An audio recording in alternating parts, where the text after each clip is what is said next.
কোমল কোমল মালপোৱা এবাৰ খালে আপোনালোকৰ খায়ে থাকিব মন যাব। কিমান যে ধুনীয়া ফুলা ফুলা মালপোৱা। খাইছেনে বাৰু এনেকৈ? নমস্কাৰ সকলোকে, মই পূৰ্ণিমা মোৰ অন্য এটি ভিডিঅ'লৈ পুনৰবাৰ স্বাগতম জনাইছোঁ। আশা কৰিছোঁ আপোনালোকৰ ভাল, মোৰো ভালে। আজি ৰেচিপি ভিডিঅ' এটা লৈ আহিছোঁ। আপোনালোকে হয়তো গম পাইছে, তেতিয়াহ'লে বলকচোন ভিডিঅ'টো আৰম্ভ কৰোঁ। আৰু ইয়াত প্ৰথমতে গুড় লৈছোঁ। গুড়খিনি 1 কাপমান হ'ব আৰু ইয়াতে পানী 2 কাপ দি গৰম কৰি লৈছোঁ। আৰু এইফালে বাচন এটা লৈছোঁ। বাচনত এয়া মই শুকান পিঠাগুড়ি 3 কাপ দিম আৰু চুজি দিম 1 কাপ।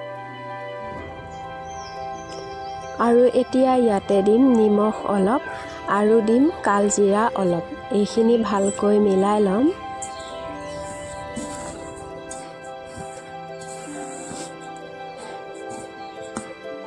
আৰু ইয়াতে দিম এতিয়া মই দৈ 1 কাপ নহ'ব, 1 কাপতকৈ অলপ কম হ'ব, সেইখিনি মিলাই লৈছোঁ। আৰু এয়া গুড়খিনিও এতিয়া অলপ অলপ দি পেলাই মিলাই ল'ম।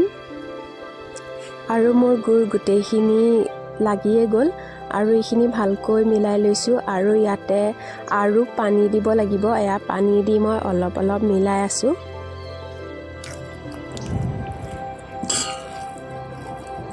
আৰু ইয়াতে মই পানী দিছোঁ 1 কাপ আৰু এয়া মিলাই ল'লোঁ।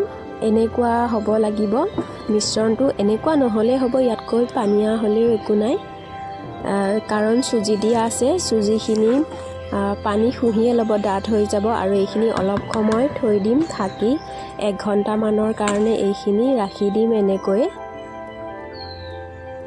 আৰু এয়া দেখিছে 1 ঘণ্টামান পিছত ডাঠ হৈ গ'ল।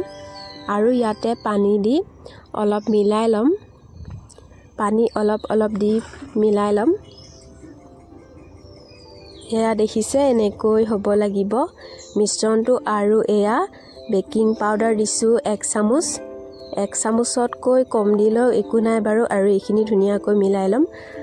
আৰু এয়া মিলোৱা হৈ গ'ল। আৰু এইফালে মই তেল গৰম দিলোঁ, তেলখিনিও গৰম হৈ গ'ল।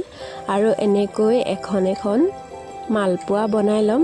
এয়া দেখিছে কিমান ধুনীয়াকৈ ফুলি গৈছে। এই চুজিৰ মালপোৱাটো খুবেই ভাল হয় খাবৰ কাৰণে। আপোনালোকে যদি নাই খোৱা খাই চাবচোন, বেলেগ এটাই সোৱাদ হয়। যিবোৰ আমি পিঠাগুড়িৰ লগত বনাওঁ অকল, সেইবোৰো বেলেগ হয়। আৰু যিহেতু পিঠাগুড়িৰ লগত চুজি মিলাই দিয়া হয়, সেইটোও বেলেগ হয়, খাবৰ কাৰণে খুব সোৱাদ হয়। আৰু গুড় নিদিলেও চেনি দি বনাই খাব পাৰে। চেনি দি খালেও বহুতে ভাল হয় খাব, মানে সেইটো সোৱাদো অলপ বেলেগ হয় খাব। আৰু এয়া মোৰ পিঠা ভাজি লোৱা হৈ গ'ল। এনেকৈ গোটেইখিনি পিঠা এখন এখনকৈ ভাজি ল'ম। আৰু মালপোৱা কেইখন ভজা হৈ গৈছে। আৰু এয়া গোটেইখিনি মালপোৱা হৈ গ'ল। খাবৰ কাৰণে খুব সোৱাদ হৈছে আৰু কোমল হৈছে। আমাৰ ঘৰত সকলোৱে ভাল পাইছে, মা দেউতাহঁতে।